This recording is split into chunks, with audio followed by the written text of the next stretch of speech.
கர்த்தருடைய பரிசுத்த நாமத்திற்கு மகிமை உண்டாவதாக. உங்கள் யாவரையும் இயேசு கிறிஸ்துவின் நாமத்தினாலே வாழ்த்துகிறேன். எரேமியா 3ஆம் அதிகாரம் 22ஆம் வசனம். சீர்கெட்ட பிள்ளைகளை திரும்புங்கள், உங்கள் சீர்கேடுகளை குணமாக்குவேன் என்றார். இன்று உங்களுடைய வாழ்க்கையில அநேகம் பேர் நீங்க சீர்கெட்டு, அதாவது ஆண்டவரை மறந்து நீங்க வேற காரியங்களை நீங்க செஞ்சு கொண்டிருந்தீங்க அப்படின்னா, நான் எப்படி ஆண்டவரை மறப்பேன் அப்படின்னு நீங்க நினைக்கலாம். ஏனென்றால் இஸ்ரவேல் ஜனங்கள் பாருங்க, 21ஆம் வசனத்தில், இஸ்ரவேல் புத்திரர் தங்கள் வழியை மாறுபாடாக்கி தங்கள் தேவனாகிய கர்த்தரை மறந்ததின் நிமித்தம்.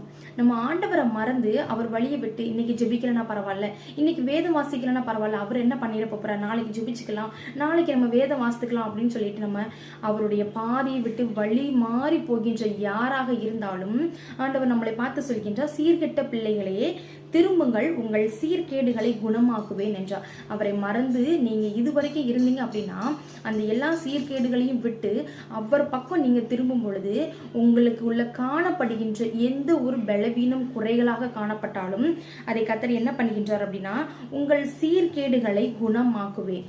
நீங்க எந்த சீர்கேடை விட்டு நீங்க வழிமாறி போய் அந்த சீர்கேடை ஆண்டவர் மன்னிப்பாரா, இல்ல அது சுகமாகுமா, இல்ல அதுல இருந்து எனக்கு விடுதலை கிடைக்குமா அப்படின்னு நினைச்சிட்டு இருக்கும் பொழுது கர்த்தர் உங்களை பார்த்து சொல்லுகின்றார், உங்கள் சீர்கேடுகளை குணமாக்குவேன் என்று. நீங்க அவர்கிட்ட வரும் பொழுது கர்த்தர் உங்களுடைய சீர்கேடுகளை குணமாக்கினார். அவரை விட்டு மறந்து விடாமல், அவரை விட்டு விலகி விடாமல் நீங்க அவர் சமூகத்துல வாங்க. கர்த்தர் உங்களுடைய எல்லா சீர்கேடுகளையும் குணமாக்க வல்லவராக காணப்படுகின்றார். கர்த்தர் தாமே உங்களை ஆசீர்வதிப்பாராக. ஆமென்.